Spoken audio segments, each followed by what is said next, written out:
আসসালামু আলাইকুম প্রিয় দর্শক, অন্য মঞ্চের আলাপচারিতায় আপনাদের সকলকে আমন্ত্রণ জানাচ্ছি।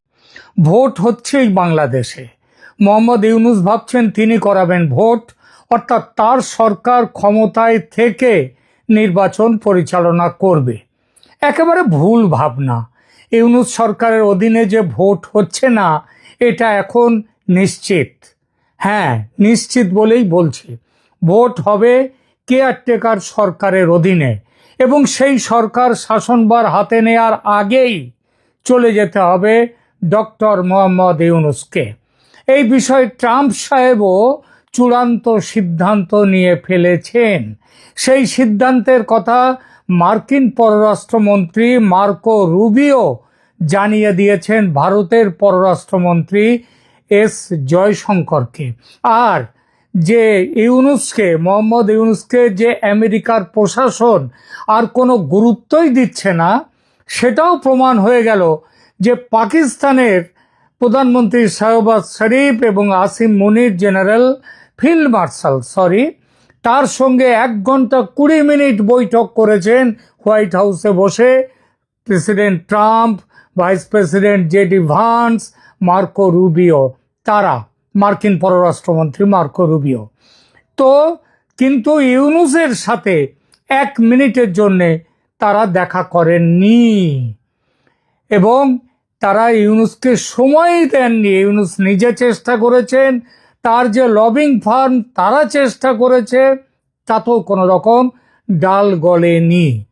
জাতিসংঘের সাধারণ পরিষদের বৈঠকের সাইডলাইনে যখন মার্কো রুবিও এবং ভারতের এস জয়শঙ্করের দেখা হয়েছিল, তখনই জয়শঙ্করকে মার্কো রুবিও মার্কিন প্রশাসনের কথা বলে দেন।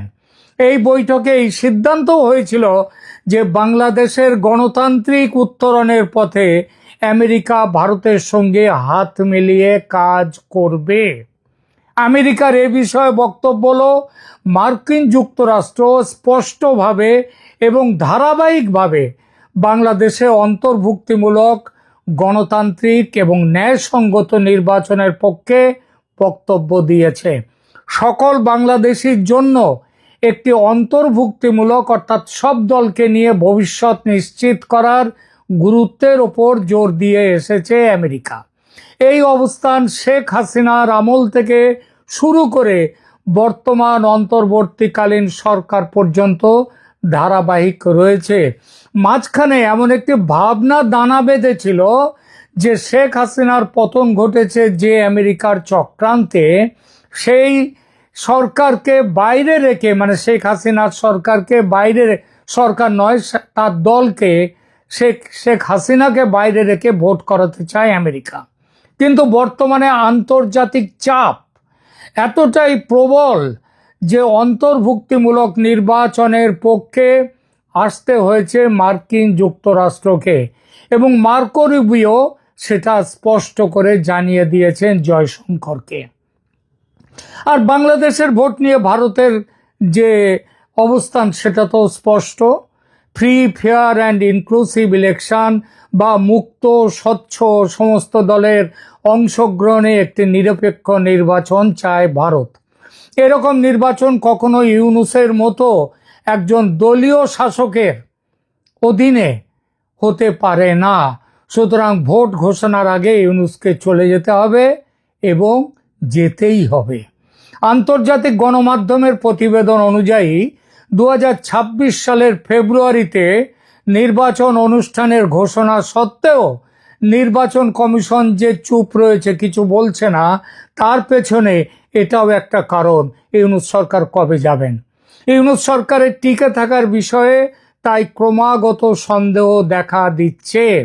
আন্তর্জাতিক গণমাধ্যমের বিশ্লেষণ অনুযায়ী ইউনূসের নিরপেক্ষতা নিয়ে গুরুতর প্রশ্ন উঠেছে। দ্য ডিপ্লোম্যাটের প্রতিবেদনে উল্লেখ করা হয়েছে যে এনসিপি বা ন্যাশনাল সিটিজেন পার্টি প্রকৃতপক্ষে ইউনূসের নিজের প্রতিষ্ঠিত রাজনৈতিক দল, যে জন্য এই দলকে কিংস পার্টি হিসেবে এখন পরিচিত। এই দলটি যে শুধুমাত্র 3 মাসের পুরনো এবং সারা দেশে এর মাত্র 1 ডজনেরও কম কমিটি রয়েছে, তবুও এর প্রত্যক্ষ ও বিশেষ সুবিধা মতো প্রবেশ অধিকার রয়েছে প্রধান উপদেষ্টা ও অন্যান্য উপদেষ্টাদের কাছে। সরকার চালাতে বড় ভূমিকা নিচ্ছে এই দল।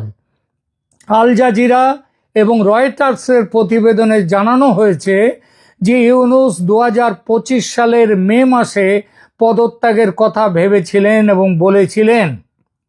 তিনি এনসিপি নেতাদের বলেছিলেন যে পরিস্থিতি এমন যে তিনি কাজ করতে পারছেন না, তাই বিদায় নিতে চান। সে কথা ফলাও করে প্রচারও করা হয় এই দলের পক্ষ থেকে। তারপর ইউনূস সিদ্ধান্ত যেটা পাল্টান, সেটাও এই দলেরই অনুরোধে। স্পষ্টতই এটা ছিল একটা গট আপ গেম। এবং একটা কথাই ক্রমে স্পষ্ট হয়ে উঠছে যে ইউনূস ক্ষমতা ছাড়তে চান না। আর এজন্যই আওয়ামী লীগের পদচ্যুত শেখ হাসিনা বলেছেন যে ইউনূসের অধীনে নির্বাচন কখনো নিরপেক্ষ হতে পারে না। বিবিসি এবং আল জাজিরার মতে সেনাবাহিনীর সাথে ইউনূস সাহেবের সরকারের সম্পর্ক ক্রমশ খারাপ হওয়াটাও ইউনূসের ক্ষমতা থেকে বিদায় নেওয়ার একটা বড় কারণ। শেখ হাসিনার সঙ্গে ফোন আলাপের পর থেকে সেনাপ্রধান জেনারেল ওয়াকারুজ্জামান আরও অ্যাক্টিভ হয়ে উঠেছেন। তিনি স্পষ্টভাবে বলেছেন যে নির্বাচন ডিসেম্বরের মধ্যে করতে হবে, আর ইউনূস চলে গেলে নির্বাচন কমিশন কিন্তু সেটাই করবে, অর্থাৎ ভোট এগিয়ে এনে ডিসেম্বরেই করে নিতে পারে ভোট। ইউনূস এবং ওয়াকারের ভেতরকার এই ঠান্ডা যুদ্ধ পরিস্থিতি ইউনূসের সরকারকে আরো নাজুক করে তুলেছে এবং ইউনূসের সরে যাওয়ার দাবি ক্রমেই জোরালো হচ্ছে এবং চলে তাকে যেতেই হবে এই অক্টোবরের মধ্যেই, যাতে ডিসেম্বরে ভোট করা যায়। এই দাবিকে প্রতিষ্ঠা দিচ্ছে কেয়ারটেকার সরকার ব্যবস্থা নিয়ে বাংলাদেশের রাজনৈতিক দলগুলির অবস্থান। এই দলগুলি কেয়ারটেকার সরকার ব্যবস্থার সমর্থক ছিল এতকাল। আজ যদিও তাদের অনেকের অবস্থানের পরিবর্তন ঘটেছে। তাদের কেউ কেউ চাইছে ইউনূস ক্ষমতায় থাকলে তাদের রাজনৈতিক সুবিধা, সুতরাং ইউনূসের নেতৃত্বে হোক নির্বাচন। কিন্তু পুরনো দাবির ভূত যে ছাড়ছে না তাদের। 2024 সালের 17 ডিসেম্বর হাইকোর্ট পঞ্চদশ সংশোধনীর একটি অংশ বাতিল ঘোষণা করে কেয়ারটেকার সরকার ব্যবস্থা পুনর্বহাল করেছে। আদালত তার রায়ে বলেছে যে কেয়ারটেকার সরকার ব্যবস্থা বিলুপ্ত করা সংবিধানের মৌলিক কাঠামোর পরিপন্থী ছিল। 2024 সালের 17 ডিসেম্বর বিচারপতি ফারাহ মাহবুব এবং বিচারপতি দেবাশিস রায় চৌধুরীর হাইকোর্ট বেঞ্চ পঞ্চদশ সংশোধনীর 20 ও 21 ধারা অসাংবিধানিক ও বাতিল ঘোষণা করেছে। আদালত তার রায়ে বলেছে যে কেয়ারটেকার সরকার ব্যবস্থা বিলুপ্ত করা সংবিধানের মৌলিক কাঠামোর বিরুদ্ধে এবং গণতন্ত্র, অবাধ ও সুষ্ঠু নির্বাচন এবং বিচার বিভাগীয় স্বাধীনতাকে ক্ষুণ্ণ করেছে। এই রায়ের ফলে সংবিধানে কেয়ারটেকার সরকার ব্যবস্থা পুনর্বহাল হয়েছে এবং সংবিধান সংশোধনের ক্ষেত্রে গণভোটের বিধান পুনর্বহাল হয়েছে। এই রায়ের বিরুদ্ধে আমি এই রায়ের ব্যাপারে আলোচনায় এক্ষুনি যাচ্ছি না, এটা এই আলোচনার বিষয় নয়। তবে এই রায়ের বিরুদ্ধে আপিল করা হয়েছে। বিএনপি, জামায়াতে ইসলামী এবং বিশিষ্ট নাগরিকদের পক্ষ থেকে দায়ের করা 3টি রিভিউ আপিলের শুনানি আগস্ট মাসে অনুষ্ঠিত হয়েছে। কিন্তু কেন এই রিভিউ আপিল? কারণ রায়ের খুঁটিনাটি বিষয় নিয়ে এই আপিল আদতে ইউনূসকে ক্ষমতায় দীর্ঘস্থায়ী করার পরিকল্পনা, নির্বাচন বিলম্বিত করার একটি চেষ্টা এবং ইউনূসের ক্ষমতায় থাকা এই দলগুলোর নির্বাচন জয়ের সুবিধা এনে দিতে পারে বলেই এই আপিল। এসব আপিল না উঠলে এতদিনে ইউনূসের বদলে কেয়ারটেকার সরকার এসে নির্বাচন করে সরে যেত এবং নির্বাচিত সরকার ক্ষমতায় আসতো, কিন্তু তা হয়নি এই আপিলের জন্য। আর তারপর এবং এই দলগুলো সেটা চায় না বলেই। আর তারপর নতুন সরকার এসে এটা তো করতেই পারতো যে ঠিক আছে এখন ভোটটা হয়ে যাক, তারপর কেয়ারটেকার সরকার আসুক, ভোট হোক, তারপর নতুন সরকার এসে চাইলে পুরো পঞ্চদশ সংশোধনী বাতিল করতে পারত। সেটা করেনি এই কারণে যে দলগুলো সেটা চায়নি এবং এখনো চায় না যে ইউনূস সরকার বিদায় নিয়ে কোনো নিরপেক্ষ সরকার আসুক। এর জন্যই আপিল শুনানি পিছিয়ে যাচ্ছে। আর এই কথাটা মাথায় রেখেই জামাতের নেতাদের, বিএনপির নেতাদের, এনসিপির নেতাদের নিয়ে আমেরিকায় গিয়েছিলেন ইউনূস সাহেব, যাতে আমেরিকার প্রশাসনের কাছে তুলে ধরতে পারেন যে সব দল আমি ক্ষমতায় থাকি, এইটাই চাইছে। কিন্তু আমেরিকা প্রশাসন, ট্রাম্প সাহেব তাকে সে সুযোগ দেননি, তিনি দেখাই করেননি। আর ওই ছবি বিতর্ক নিয়ে আমি এখানে আলোচনা করতে চাইছি না, কিন্তু ছবিটার পেছনে একটা ঘোটালা যে আছে সেটা পরিষ্কার। কিন্তু কতদিন এইভাবে পিছিয়ে দেয়া যাবে কেয়ারটেকার সরকার গঠনের সম্ভাবনা এবং নির্বাচনের সম্ভাবনা? কারণ নির্বাচন যে কোনো এই দলীয় সরকারকে দিয়ে হবে না, কেয়ারটেকার সরকার চাই, এইটাই তো হাইকোর্টের এখনকার বিচার। এবং সেটা যতদিন না সেটা সুপ্রিম কোর্ট বাতিল করছে, ওই বিচারটা স্ট্যান্ড করছে। ফাইন্যান্সিয়াল টাইমস ইউনূসকে বাংলাদেশের অন্তর্বর্তীকালীন সরকার প্রধান হিসেবে উল্লেখ করলেও তার যে সাংবিধানিক অবস্থানের দুর্বলতার কথা তারা কিন্তু স্বীকার করতে বাধ্য হয়েছে। ওয়াল স্ট্রিট জার্নালের বিশ্লেষণে বলা হয়েছে যে ইউনূস একজন রাজনৈতিক নবিশ, তার কোনো কাণ্ডজ্ঞান নেই রাজনীতির, এবং তিনি এর ফলে একটা বিপজ্জনক ফাঁদের মুখে এসে রয়েছেন। রয়টার্সের প্রতিবেদনে উল্লেখ করা হয়েছে যে প্রধান বিরোধী দল বিএনপি ডিসেম্বরের মধ্যে নির্বাচনের জন্য চাপ দিয়ে যাচ্ছে, সতর্ক করে দিয়েছে যে বিএনপি সতর্ক করে দিয়ে যে ব্যর্থতা দেশে ব্যাপক অসন্তোষের জন্ম দেবে। তারা একদিকে এটা বলছে, আবার আর একদিকে চাইছে ইউনূস থাকুন ক্ষমতায়। কি অদ্ভুত বৈপরীত্য ভাবুন। সরকারের সাংবিধানিক ভিত্তি দুর্বল থাকায় এই চ্যালেঞ্জ আরো জটিল হয়ে উঠেছে। আন্তর্জাতিক গণমাধ্যমের বিশ্লেষণ অনুযায়ী মোহাম্মদ ইউনূসের সরকার আজ গুরুতর চ্যালেঞ্জের মুখে। কেয়ারটেকার সরকার ব্যবস্থার আইনি পুনর্বহালের পর থেকে তার অবস্থান আরো দুর্বল হয়েছে, কারণ এটি নিরপেক্ষতার প্রশ্নে তার নৈতিক ভিত্তিকে চ্যালেঞ্জ করছে। সেনাবাহিনীর চাপ, প্রধান রাজনৈতিক দলগুলোর দাবি এবং এনসিপির কিংস পার্টি হিসেবে ভূমিকা, এই সব কিছু মিলে এক জটিল পরিস্থিতি তৈরি করেছে ইউনূস সরকারের সামনে, যা তার টিকে থাকার সম্ভাবনাকে ক্রমশ কম করে দিচ্ছে। হাইকোর্টের গুরুত্বপূর্ণ রায়ের পর কেয়ারটেকার সরকার বিষয়ক আইনি পরিস্থিতি জটিল হয়ে উঠেছে, এটা বলাই বাহুল্য। 2024 সালের 17 ডিসেম্বর হাইকোর্ট এই পঞ্চদশ সংশোধনীর যে একটি অংশ বাতিল করে কেয়ারটেকার সরকার ব্যবস্থা পুনর্বহাল করলেও ওই রিভিউ পিটিশনগুলো দায়ের করার ফলে সেটা কার্যকর করা যায়নি। এই পিটিশনের মূল দাবি হচ্ছে পুরো পঞ্চদশ সংবিধান সংশোধনী বাতিল করা, সেটা পরেও করা যেতেও। কিন্তু এই দাবির প্রধান রাজনৈতিক কারণগুলো ছিল নির্বাচনে নিরপেক্ষতা, তাহলে এর দ্বারা প্রতিষ্ঠিত হবে কেয়ারটেকার সরকার এলে। বিএনপি ও জামায়াত দাবি করেছে 2014, 2018 এবং 2024 সালের নির্বাচনগুলো প্রমাণ করেছে যে রাজনৈতিক সরকারের অধীনে সুষ্ঠু নির্বাচন অসম্ভব, তাই ফিরে আসুক কেয়ারটেকার সরকার। কিন্তু ইউনূস সরকার তো নিজেকে প্রমাণ করে দিয়েছে সে একটা রাজনৈতিক সরকার এবং তার আমলে সুষ্ঠু নির্বাচন হওয়া অসম্ভব। তাহলে কেন তার পদত্যাগের দাবিতে এই রাজনৈতিক দলগুলো এখন সরব হচ্ছে না? 2 নম্বরে আসি। এরপরে তারা যুক্তি দিয়েছিল যে কেয়ারটেকার সরকার ব্যবস্থা গণতন্ত্রকে শক্তিশালী করে, দুর্বল করে না। তাই যদি হয় তাহলে এখন কেয়ারটেকার সরকার দ্রুত স্থাপনের জন্য তারা কেন কোনো কথা বলছে না?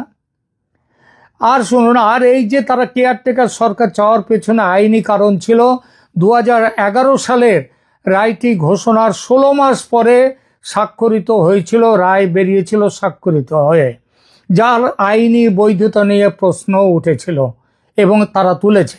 মৌলিক কাঠামো, কেয়ারটেকার সরকার ব্যবস্থা সংবিধানের মৌলিক কাঠামোর অংশ এবং এটা বাতিল করা অসাংবিধানিক, এটাই হচ্ছে তাদের কথা।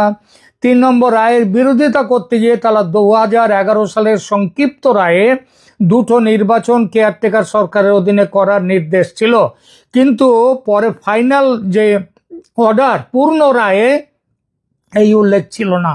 কিন্তু একটি বুঝলে, একটু ভাবলে বোঝা যাবে বাংলাদেশের বর্তমান পরিস্থিতিতে এসব কথাগুলো হচ্ছে কসমেটিক চেঞ্জ। কসমেটিক চেঞ্জের দাবিতে আপিল করা হয়েছে, যে এসবগুলো আসলে কোনো বড় কোনো কারণ নয়। আপিল হয়েছে ইউনূসের সঙ্গে দলগুলোর বোঝাপড়ার দরুন। এই বোঝাপড়ায় আছেন দেশের প্রধান বিচারপতিও। সুপ্রিম কোর্টের আপিল বিভাগ প্রধান বিচারপতি সৈয়দ রেফাত আহমেদের নেতৃত্বে 7 সদস্যের পূর্ণ বেঞ্চ 2025 সালের 26শে আগস্ট শুনানি গ্রহণ করে। আদালত 21শে অক্টোবর 2025 তারিখে চূড়ান্ত শুনানির দিন নির্ধারণ করেছে। প্রধান বিচারপতি আহমেদ বিচার প্রক্রিয়া বিলম্বিত করার উদ্দেশ্যে একটি সাংবিধানিক প্রশ্ন হঠাৎই তুলেছেন। সেই প্রশ্নটি হলো, কেয়ারটেকার সরকার ব্যবস্থা পুনর্বহাল যদি হয় তাহলে কখন বা কবে থেকে তা কার্যকর হবে? এই দাবি তো কোনো আপিলে ছিল না। হঠাৎ করে এমন একটি প্রশ্ন কেন উত্থাপন করা হলো? সন্দেহ করার যথেষ্ট কারণ আছে যে এই প্রশ্নটি তোলার পেছনে ইউনূস সরকারের অধীনে নির্বাচন করার একটা ভাবনা আছে। অর্থাৎ এবারের ভোট হয়ে যাক, তারপর থেকে কেয়ারটেকার সরকারের আদেশ কার্যকর হবে, তাই নয় কি? সেটাতে জামাত, বিএনপি, এনসিপি দলগুলোর সুবিধে। কারণ ইউনূস তো তাদেরই লোক। নিরপেক্ষতার যে দাবি, তাতে গুলি মারো। কেয়ারটেকার সরকার বিষয়ক আইনি লড়াই এখনো চলমান। হাইকোর্টের রায় একটি গুরুত্বপূর্ণ পদক্ষেপ হলেও চূড়ান্ত সিদ্ধান্ত এখনো আপিল বিভাগের হাতে। অক্টোবর মাসের শুনানি বাংলাদেশের নির্বাচনী ব্যবস্থার ভবিষ্যৎ নির্ধারণ করবে এবং এর ফলাফল মোহাম্মদ ইউনূসের অন্তর্বর্তীকালীন সরকারের ভাগ্য নির্ধারণ করবে, যদি অবশ্য এই শুনানি আদৌ শেষ হয়। বিচার ঝুলিয়ে রাখতে চাইছে জামাত, এনসিপি আর বিএনপির এক একজন তো এক এক রকম কথা বলেন। কিন্তু মোদ্দা কথা হলো, আন্তর্জাতিক মহল তাদের মতামত স্পষ্ট করে দিয়েছে। তা হলো, ভোটে আওয়ামী লীগকে বাদ দেওয়া চলবে না এবং নিরপেক্ষ ভোট করতে হবে। আর তাই চলেই যেতে হবে মোহাম্মদ ইউনূসকে। সেই যাওয়া দেরিতে নয়, এই মাসেই। স্বেচ্ছায় না গেলে তাকে টেনে নামানো হবে চেয়ার থেকে। এই নামানোর প্রক্রিয়া যে শুরু হয়ে গেছে সেটা বোঝা গেছে রাষ্ট্রপতি শাহাবুদ্দিন চুপ্পুর পত্রবোমা থেকে। বলা বাহুল্য, এই পত্রবোমার পেছনে সেনাপ্রধান কিংবা সেনাবাহিনী যে নেই তা হতেই পারে না, তারাও আছে।